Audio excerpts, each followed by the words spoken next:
Do you ever wonder what guys talk about when you're not around? Or maybe how a dude talks to his friends about the girl that he likes? Since you can never actually be there for that conversation, there's no real way of knowing for sure.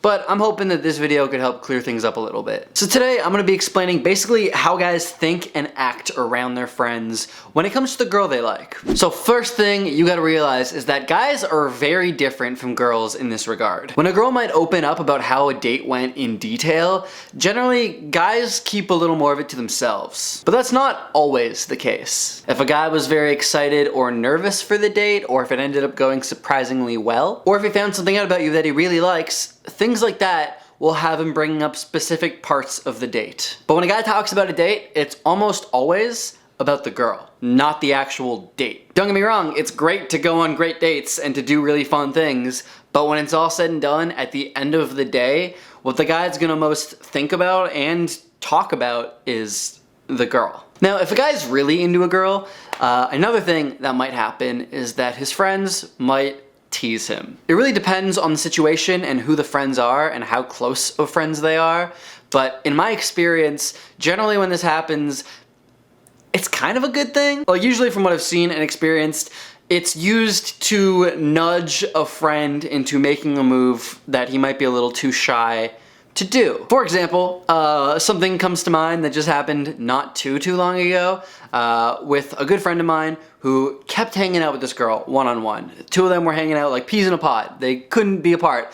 And they never kissed or officially talked about it, but clearly sparks were flying and he was just way too nervous to do anything about it, so I made fun of him a little bit. I said that she was essentially being his babysitter, which, you know, he was 23 at the time, so clearly that's not the case, but it was like a little lighthearted jab. He wasn't crazy about me saying that, he wasn't very happy about it, but he went the next day to go talk to her, and they ended up dating for like a year, so you're welcome. Sometimes people just need a little push to do something that they want to do, as long as it comes from a place of love. Point is, teasing a guy about someone that he's into is pretty common with guys. And even though it might seem a little mean, it's usually meant with good intentions. So once a guy starts seeing a girl consistently, odds are that sooner or later, he's gonna take her to see his friends. And I mean, this can happen at any time. I don't know, after a date or two, after weeks of dating, or after months. If it's on the earlier side of things,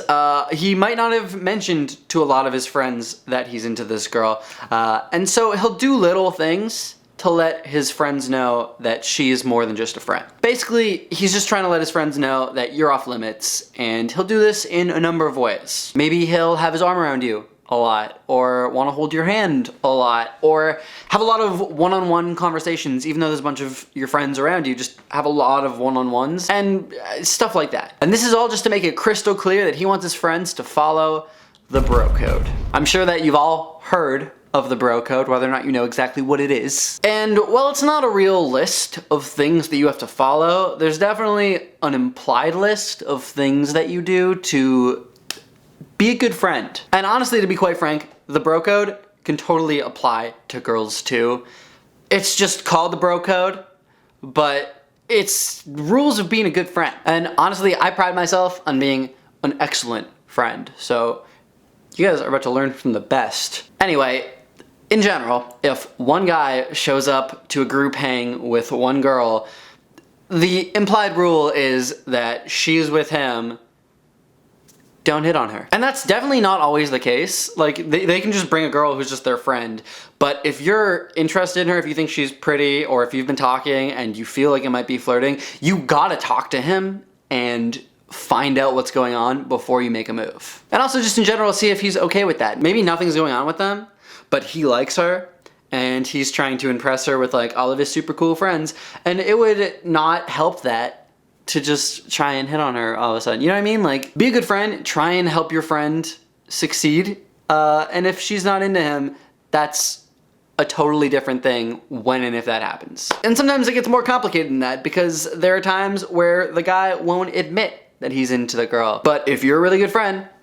like I am, you can kind of tell. The reason I'm getting so specific is that something like this actually happened to my group of friends, and it almost ruined everything. Basically, long story short, a friend brought a girl that he really liked and had never talked to her about it and wasn't sure if she liked him back, brought her to a bar where we had a bunch of other friends, and she got very drunk and started hitting on a different friend. And so I had to step in and tell that other friend, hey, don't hook up with her, don't do anything. It's gonna devastate our other friend here. And I'm really close with him. I know that you're not as close with him, but like, for my sake, please, like, don't do that. I mean, don't get me wrong, this girl has the right to flirt and date and do whatever with whoever, but I don't want her to hurt two of my friends' friendship. So that's why I got involved. If she wanted any other guy in that bar, wouldn't have cared.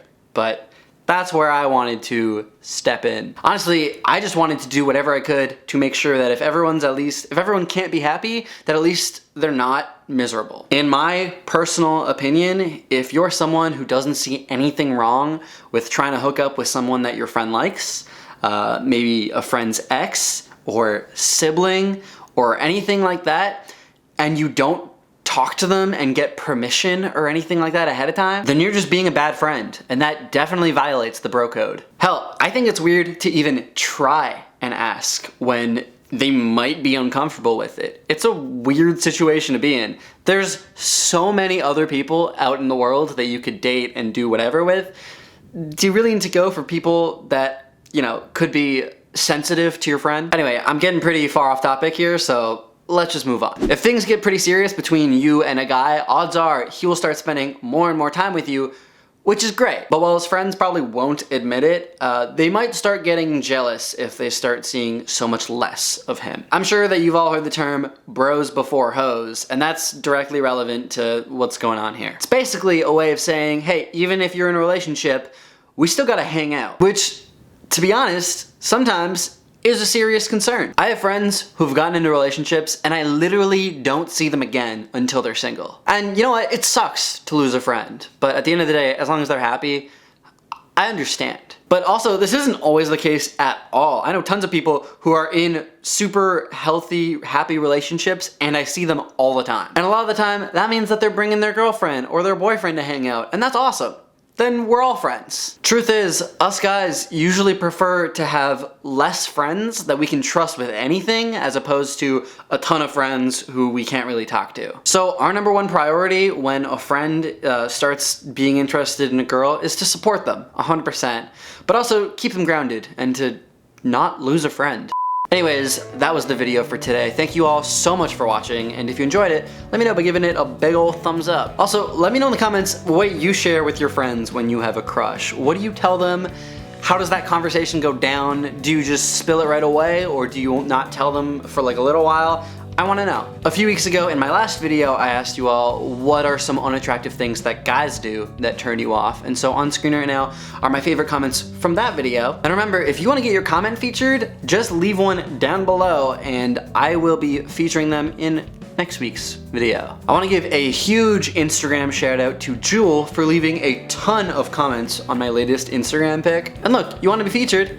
And so here you go. Also, Sugar Cub Baby, I couldn't find your real name, who liked a ton of my photos. You spammed the hell out of me, so thank you for that. And finally, Emily, who left a super punny comment on my recent pic, and I am just a sucker for puns, so there you go. So make sure that you go follow those three, and if you want a little Instagram shout out at the end of my next video, make sure that you're following me. My Instagram handle is just Andrew Quell, and the link will also be in the description below, so you can check that out there. And yeah, all that I look for is people who actively comment and like stuff, so do that and I'll feature you. Finally, subscribe to me if you want more videos. Make sure you click that little bell notification to never miss an upload, and if you want more advice, check out right over here.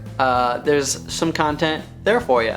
And with all that being said, I'll see you next week. Actually, this time, not like 4 weeks away. I promise. Peace!